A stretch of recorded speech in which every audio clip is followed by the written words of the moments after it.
Welcome into A to Z Sports Prime Time on this Thursday evening. Happy March Madness to you all. It's lovely to have you in for another episode of the Primetime program. We're going to talk about Cam Ward and the Titans being enamored, quote, enamored with the Miami quarterback. That is the latest in the Athletic today, and we will dive into that together.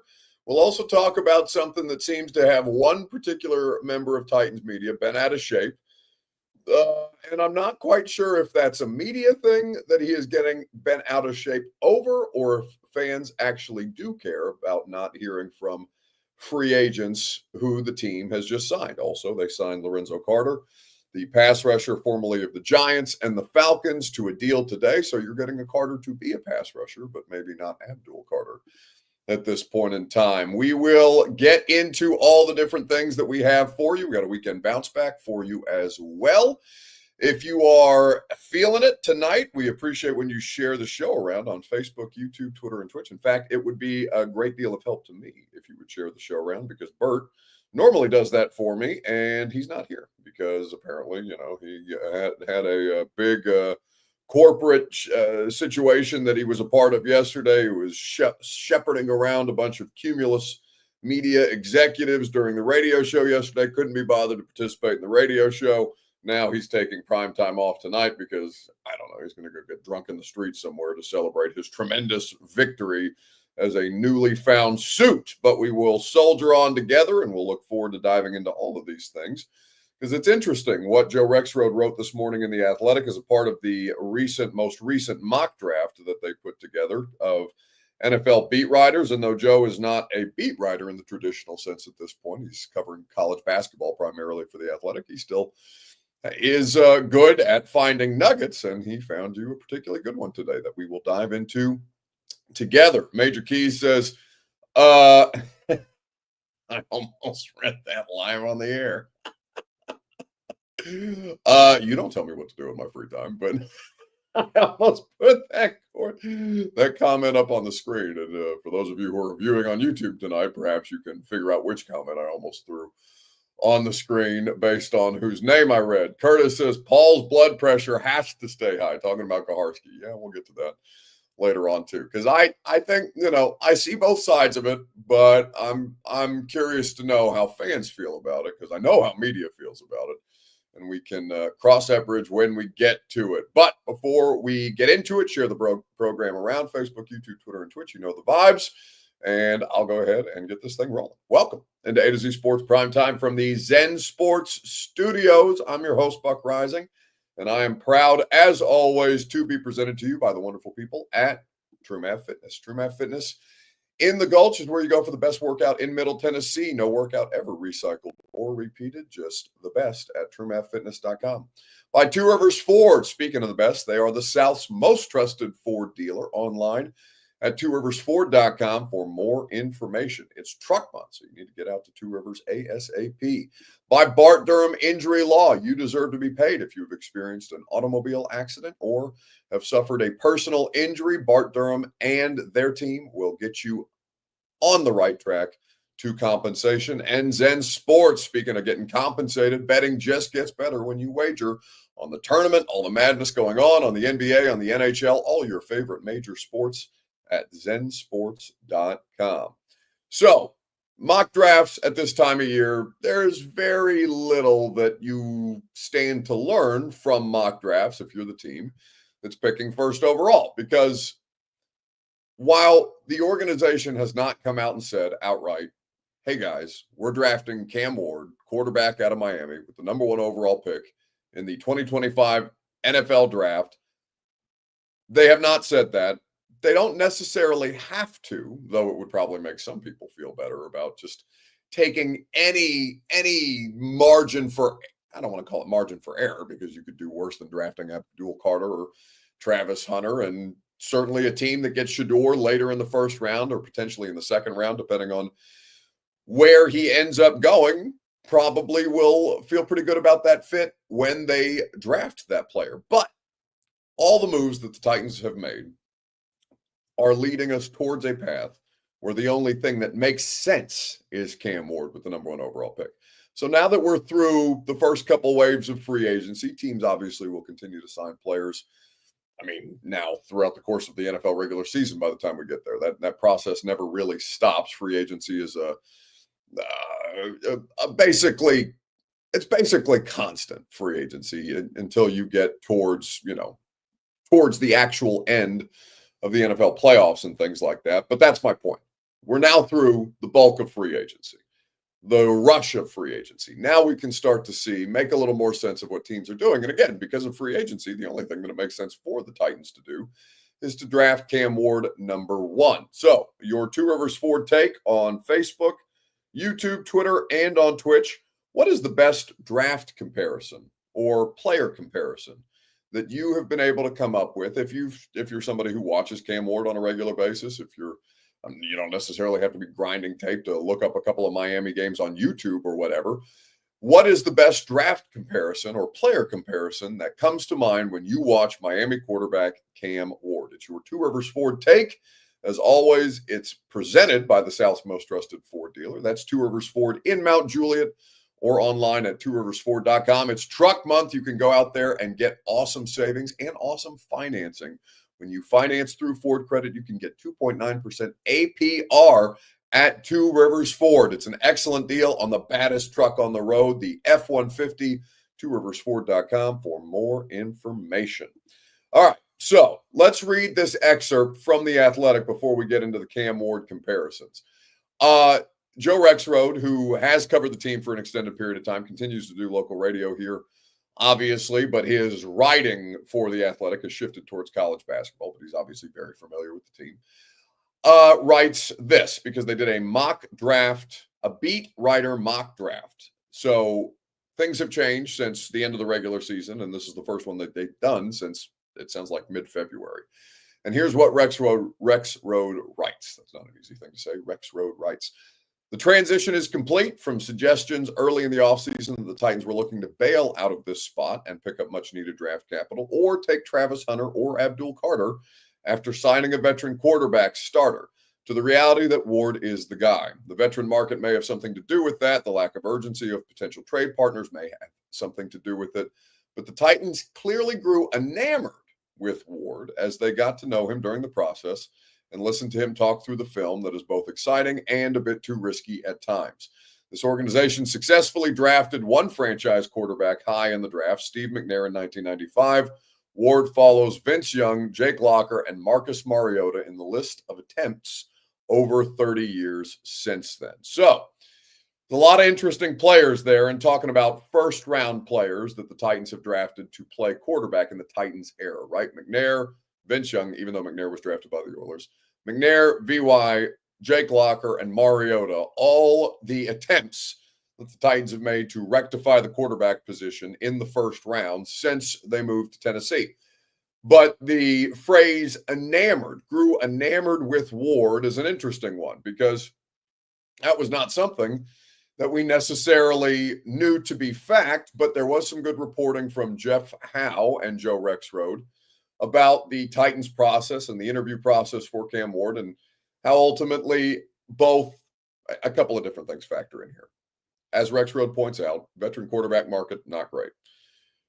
Trade offers, not great. Okay, if the two other options that were presented to you aren't sufficient and you're okay or in a good enough spot to take the player who you may have been at least maybe second guessing based on the film before you got the opportunity to talk to him, but then you talk to him and you feel a lot better about it, so much to the point where Rexrode is comfortable writing enamored with Cam Ward, well, then you take Cam Ward and you don't think twice about it. If he is good enough or ranked highly enough on their draft boards, then you take it and you don't think twice. With all the different ways that you're looking at the Cam Ward situation, his fit here in Tennessee, how Brian Callahan's going to make all of this work as a coach who is coming in under fire, I think is fair to say, and rightfully so. 3-14 in his first year, a lot of different issues with the team that were, as we've talked about a million times over, largely caused by Will Levis, but also Brian Callahan was a part of not being able to fix the problems that they had. as you look at all the different things that Cam Ward brings, who does he remind you of when you watch him?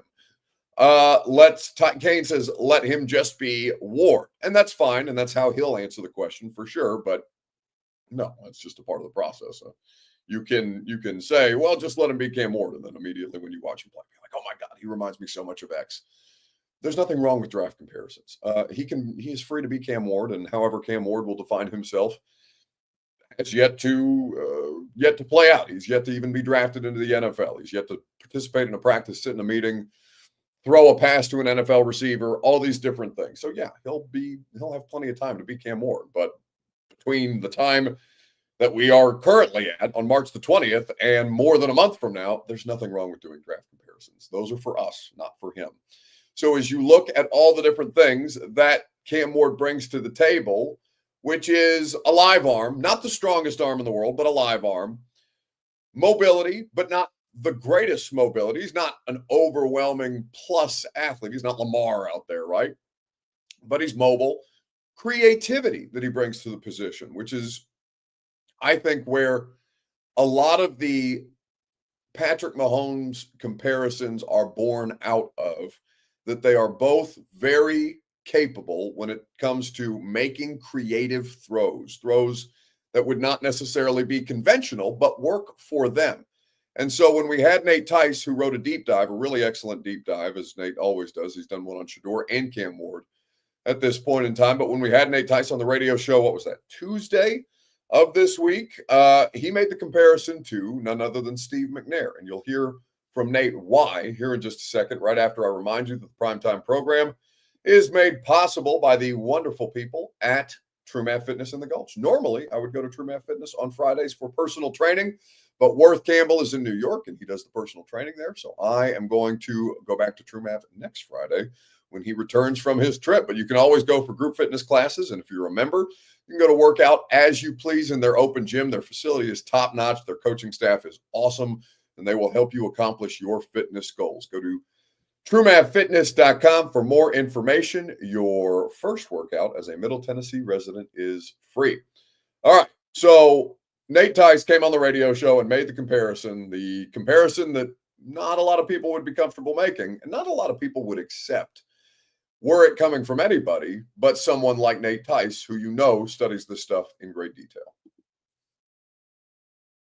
What kind of sequence was it for you that led you to start to have that comparison? There was a couple runaround plays where Ward is bouncing off tackles or running out of kind of arm tackles in the pocket and would do like a little half spin. And I was like, I've seen this before. And then I kind of looked at the height and weight and I was, man, where is this? And good old YouTube. I remember McNair from back when I was, a teenager and a kid and everything. But again, I just want to rekindle the brain a little bit. And looking at it, they have the exact same build. They're both, Steve McNair was sub 6'2" at the combine. He's 6'1.5" or 6'1.75". I think they are almost the exact same height as Cam Ward. Cam Ward was 219, I think, at the combine. I think McNair was like 223, 224. So within the same little range there, same weight class, I would say. I would say McNair, though, had a stronger arm and was a little bit faster. Like he had a little bit more traits than Ward does. But play style, that sense of calmness, that toughness, as a runner, they win more with balance and contact balance and strength as opposed to maybe outright speed.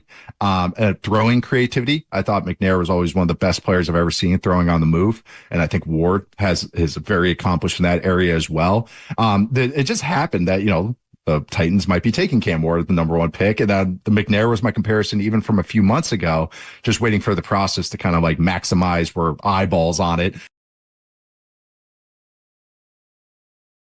So that's from the radio show earlier this week. You can go check out the full interview because we talk about a great many things having to do with Cam Ward, a deep dive on Cam Ward with Nate Tice of Yahoo Sports, a former college quarterback himself at Wisconsin, a former teammate of Russell Wilson, a former teammate of Kevin Zeitler, ironically enough, that he brought up today. And Nate doing great work for Yahoo. His Football 301 podcast is really, really smart stuff, and I always enjoy it during the draft process and during the regular season because it just makes you smarter about football. So when he says McNair, he's one of the few people that I'll hear out on that. Now, anytime that you invoke the name of Steve McNair, you're going to get some people who recoil at that a little bit. And immediately I see people like Caples on YouTube saying it needs to stop. He ain't no Mac 9. And McNair had more talent for Michael Kennedy, which, by the way, is something that Nate added as a part of his analysis, if you were listening closely enough. I think that there are a lot of different ways that you can look at this. A lot of different ways that you can look at this and say, okay, I understand the similarities, even if I'm not willing to give him, nobody's asking you to make him Steve McNair, right? Steve McNair was a co-MVP of the league. He was a player who took the Titans to their only Super Bowl appearance. He is somebody who is singular in his ability to go out there and just essentially will teams to a win.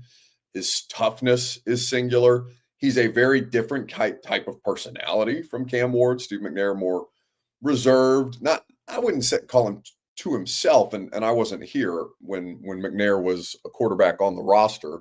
But just everything that you see in interviews and talking to people who have been here since the dawn of time, like Jimmy Wyatt or Kaharski or McCormick or any of the other Titans beat writers who have been around. I mean, it's 10 years for me, but obviously McNair predates that. So I get what he's saying when I watch him as a college player. Nobody's asking you to make him Steve McNair, right? When people push back on draft comparisons or player comparisons, I get that because that's heavy, right? Think about that. 30 years. Are we 30 years from drafting McNair? 30 years from drafting McNair, just about, right around 30. The Titans, number 1 overall pick in the draft, get a player who has some stylistic similarities to Steve McNair. That's crazy stuff. It almost seems a bit like fate or destiny or any other like meta big-brained concept you want to put on it, but it's a lot. And I'm not worried about Cam Ward not, dealing with the pressure of that or not being able to deal with the pressure of that. He's adept. He is battle tested. One thing, even if you don't like Cam Ward as a player, and I think you could say this of Shedeur Sanders as well, and this is something that our buddy Emery Hunt at CBS Sports brought up at the Combine. They're both battle tested, right? They played at a lot of different levels of football. They've seen a lot of different things. Their careers are not conventional. I mean, maybe they're closer to conventional for what the college experience is now with transfer portal and NIL and all this other stuff. But he has been through adversity before. Both of them have been through adversity before, whether it's starting out as a 0-star recruit because he's a quarterback in a wing T offense and goes to Incarnate Word and then goes from there to Wazoo and then goes from Wazoo to Miami and elevates his game at every level. But stylistically, I see it for sure. I absolutely see it. There's so much of this, though, that people are going to run with fairly or unfairly, right? But there's no question when you watch him, it's not like he's the first quarterback to play in a similar style as Steve, whether it's the escapability element, whether it's the creativity of the arm angles that he's able to get the ball off of, whether it is just the toughness or general attitude, because I think he has both, even if he's more external with it than McNair was. It's a pretty good draft comp. Even if the player as a prospect is less than Steve was at Alcorn State, nobody has any idea what he's going to be at the he may never, ever get anywhere close to the accomplishments that Steve McNair did, right? But stylistically, he can still play like him. So I think that's kind of how you have to look at these comparisons at this point in time and take that into your evaluation while trying to calm yourself a little bit about, oh my God, we're drafting another Steve McNair. I get that knee-jerk reaction. I get that a lot of people are going to have that knee-jerk reaction. I think some of that is natural, but you see what Nate is talking about when you just throw on a couple of highlights or even just throw on full games and kind of see how he maneuvers in the pocket, how he I won't say risks it all, but he takes some risks because he's very confident and you appreciate that. But I think for Cam Ward, he is going to come in here as his own player. There's nothing wrong with looking at Steve McNair and saying, yeah, I get the vibes.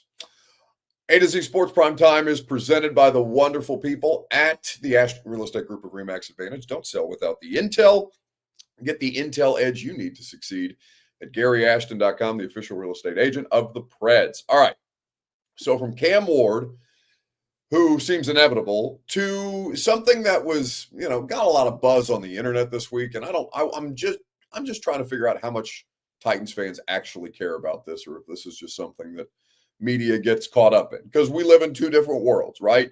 You guys take this stuff in as fans. You pay money to go see your team. You pay money to buy jerseys and merch and gear and all these other things. You dedicate a good chunk of your time to taking in, consuming all things about your team, and you want good things to happen to your team, right? And you are not interested in people who would poke and prod and try and probe a little bit on, all right, well, are the things that you like actually, should you like them as much as you think you do? Right? Because that's my job. That's Kaharski's job. That's Rexroad's job. That's Tehran's job.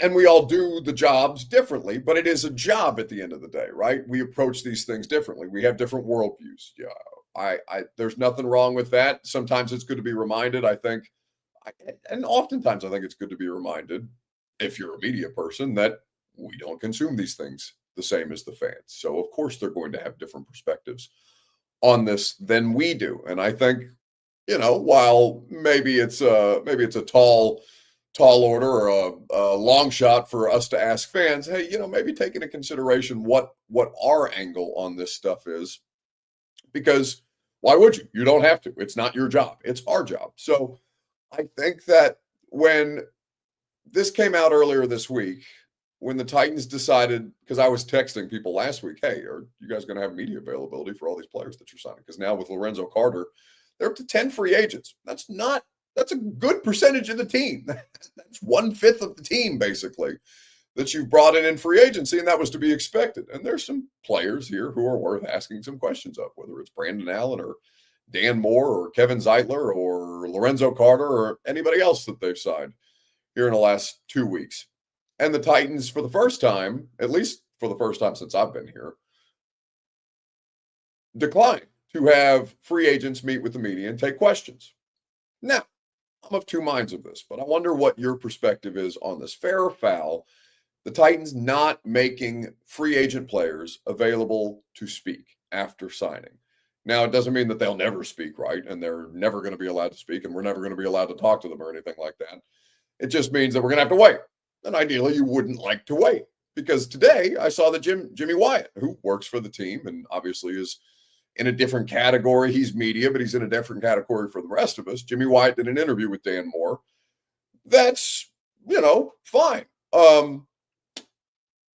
And maybe Titans fans are satisfied with that. The ones that want to hear from Dan Moore, they can go read Jimmy Wyatt's piece. The ones that don't care about hearing from Dan Moore, they can go about their day.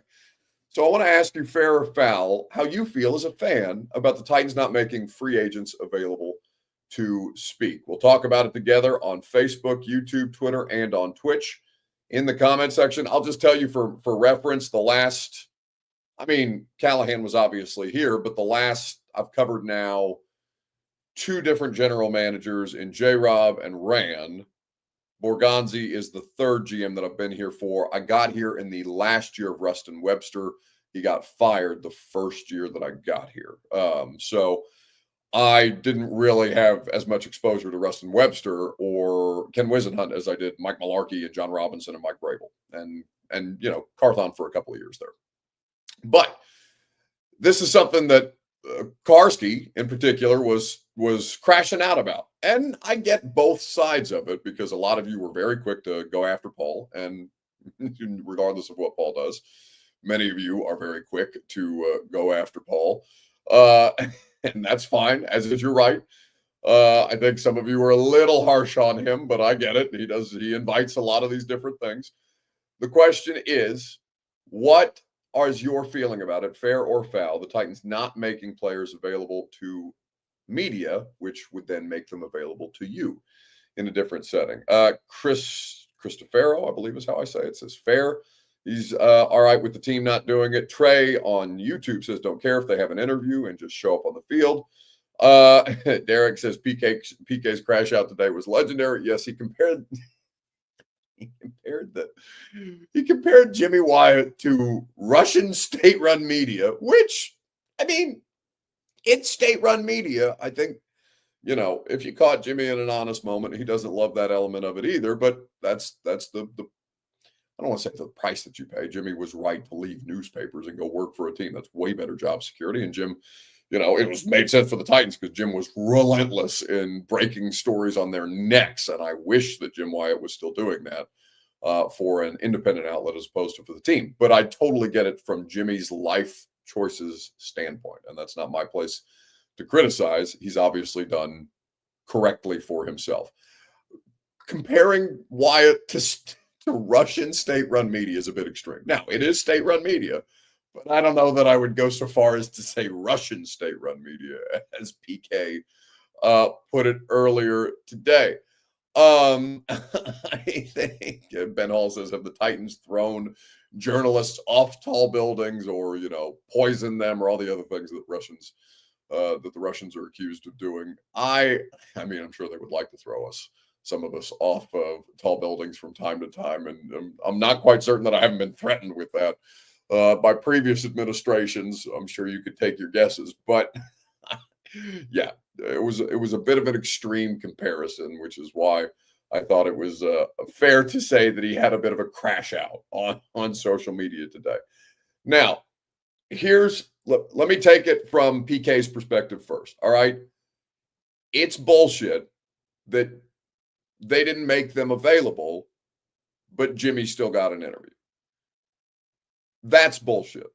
And I'm not mad at Wyatt about it. I'm mad at the team for that. If you're going to make the players available to one person, then you should make them available to all of us in the media. But that's a very, very us-centric thing. Now, I do think that there's some benefit to that because today, instead of talking about a mock draft, we would be talking about what Dan Moore had to say about the fact that he gave up 12 sacks as a Pittsburgh Steeler last year. And the fact that he's getting paid $82 million on a 4-year deal as a player that's pretty unproven. That would probably be what our show is about tonight. Now, does that impact me negatively because we're doing different kind of content? I mean, not really. A show about Cam Ward probably do better than a Dan Moore show anyway. So I'm not really worse off for it. Though, from my standpoint, it helps me do my job when I can get to know these guys as much as humanly possible. When we have the opportunity to ask them questions that aren't state run, which I think is fair. And, while I think Jimmy does a really great job being fair and balanced as somebody who is employed by a team, at the end of the day, there are still some things that there are places that Jimmy just can't go with some of the stuff that we can. And that is why I think it's important to have a well-rounded picture of these players as opposed to a rosy picture that's painted. Now, from the fan standpoint, I just don't think that you guys really care that much. Like, it's not going to make a monumental difference in your life to hear from these guys right now. I do think it's important for you to get not a team-centric painting of, oh, yeah, everything's great over here, nothing to see over here. Dan Moore is going to be the best left tackle you've ever seen. And I know that the article was not doing anything to that extreme. I think he was talking about the responsibility. But I would like to have talked to him about, all right, well, you're playing next to Peter Skoronski. He's a very young player. He's not that much difference in age between you two. What experience do you bring as somebody who is not overwhelmingly experienced as a starter? You've been in the league longer, but just by a hair, right? What are you going to bring to Peter Skoronski? How is that relationship going to develop? Why do you feel that you're better equipped to play left tackle than J.C. Latham, who's a former first-round pick? And who I thought was fine, but, is what it is. Do you think that the reason that you are credited with 12 sacks is because of your individual play or because of the quarterback situation that you were working with last year? And you don't have to, he doesn't have to take out Russell Wilson or Justin Fields by answering that question. But I do think it's a question that should be answered, right? So I'm not going to compare them to Russian media. I do think it's bullshit, but I get why fans would shrug their shoulders and be like, you guys are bitching just because you didn't get what you want. That's not quite what it is, but I understand why some people would think that way. So I'm not going to get in a fight with you about it. And I'm not going to say that it's fair by the team either. I think it's my position, obviously, is that it's foul by the team because Jimmy got an interview and the rest of us did not. And that's not how that's supposed to work, even though Jim works for the team and would have privileges that are associated with working for the team. You either put them all out there for all of us or you don't. And that's fine. But that's not what they opted to do. They opted to do an interview with team-centric media or team run media. Beyond that, like I said, fans are not, some of you just want to fight with PK on Twitter, and that's fine. That's what it is. Jeremy says, I care why they want to come here. Well, the money. I mean, maybe Calvin Ridley was as honest as I've ever heard anybody be about that last year. Money was a big part of the conversation. Mike Peck says, I haven't been here in a while. When did Buck get all peaceful and understanding? It's gross. I mean, this is just not something I'm super passionate about. Like, if I'm being completely honest, I was not super interested in doing Titans press conferences, but that's my job. My position on this is I don't give a shit really what any of them have to say at this point in time. Like, we're going to talk about it. I'm going to go to press conferences. I'm going to ask questions, but like Callahan, Borgonzi, Brinker, Levis, Dan Moore, Cody Barton, like, I could give a shit about what any of them have to say about any of this, because the thing that I care about is, are you going to be good at football? And they can't answer that question for me right now. But that's not, like, that's my personal feeling on it. My professional feeling on it is, yes, I would like to speak to them because that's what my job is. My personal feeling on it is, yeah, I could give a shit. They are not.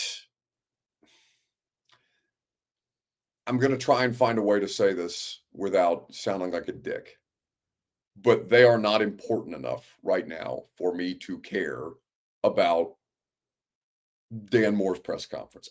Personally, professionally, of course I care, because that's a part of my job that helps me do my job better, that helps me do prime time, that helps me do the radio show. But that's how I feel about it personally versus professionally. There's a lot of different things. Cody says, Buck, please don't curse. Find another show. This is my release. Okay. This is an internet show. There's no FCC here. And apparently I had a hot mic moment on the radio show at the end that I said the F word so strongly that my microphone was off, but Lucas's mic picked it up, which is pretty funny. Cody says, Buck, my kids are watching. Please don't ask me to raise your kids.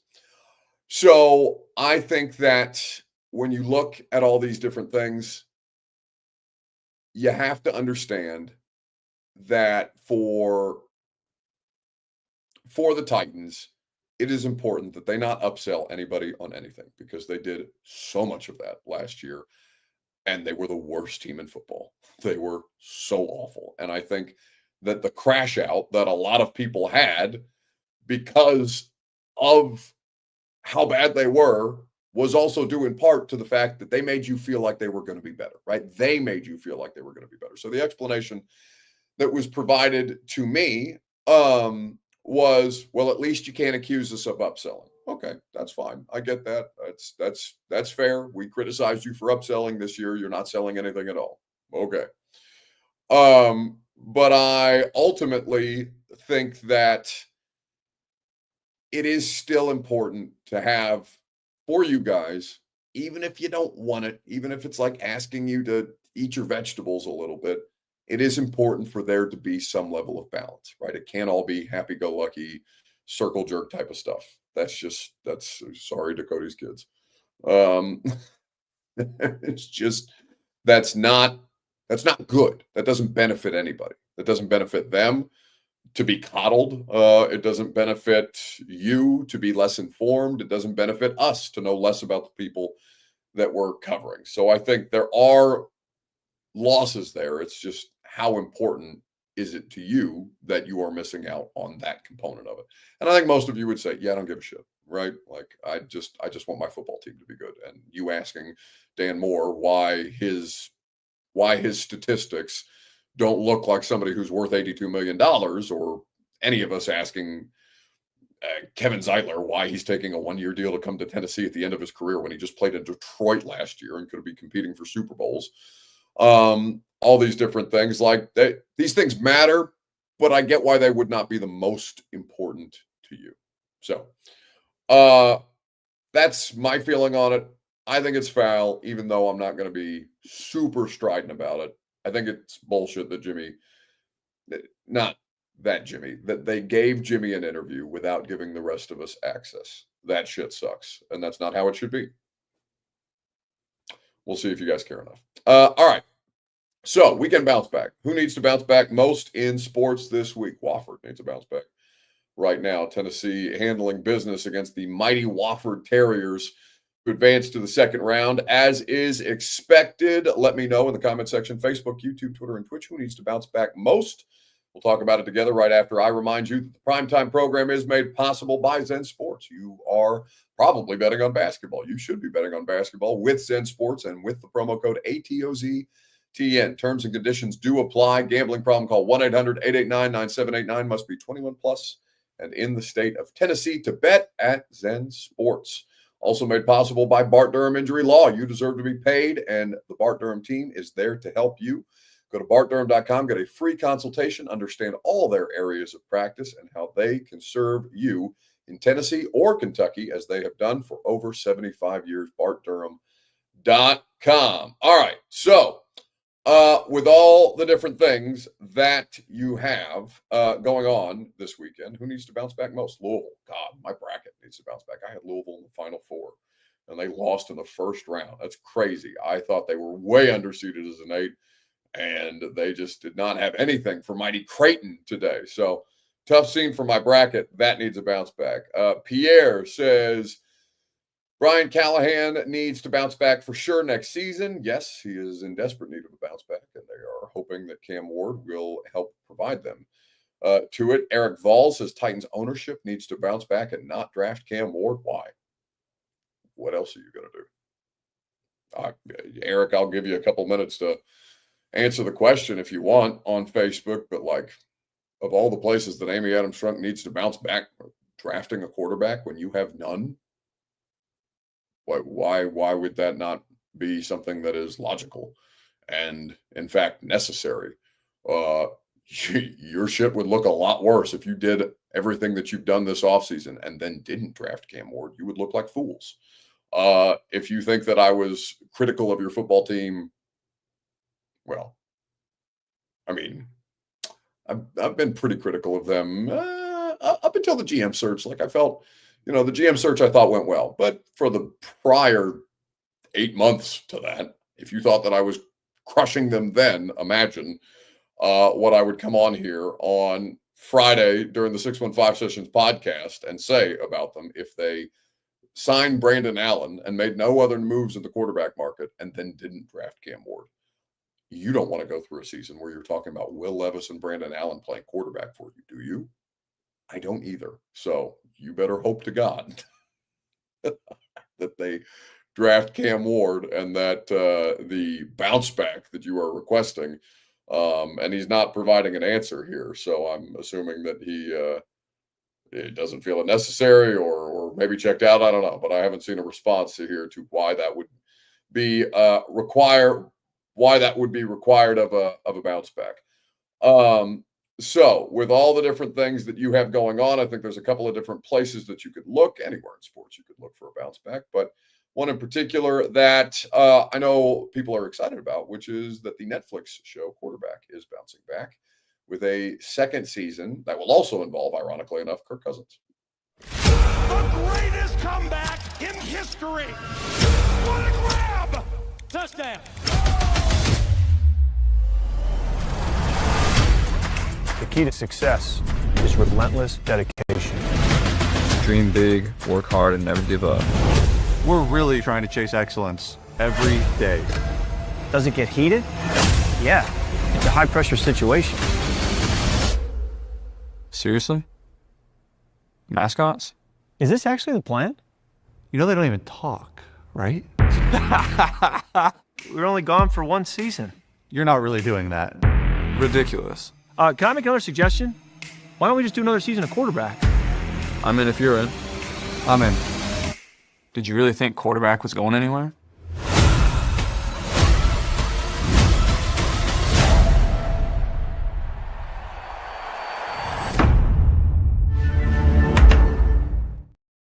All right. I didn't watch quarterback. I just don't think they're that interesting.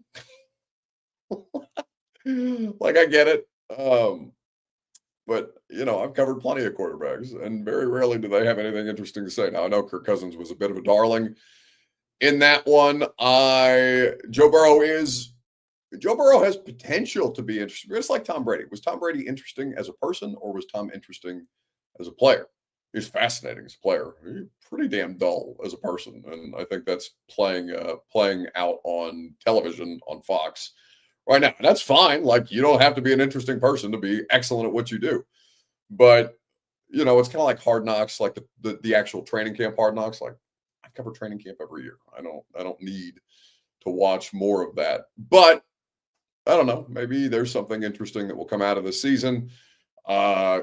None of those three are particularly inspiring to me, especially since we've already done a Kirk Cousins season. Burrow, I'll hear you out on. Burrow, I'm game to, but I can, I'll catch the clips on social media. I'm not particularly inspired by it. I watched like an episode and a half of Receiver, and it's just kind of like, all right, this doesn't really move the needle for me either. But maybe I'll be. Maybe I will be pleasantly surprised. I'll give it a shot. I'll actually try and watch this one, unlike the first one.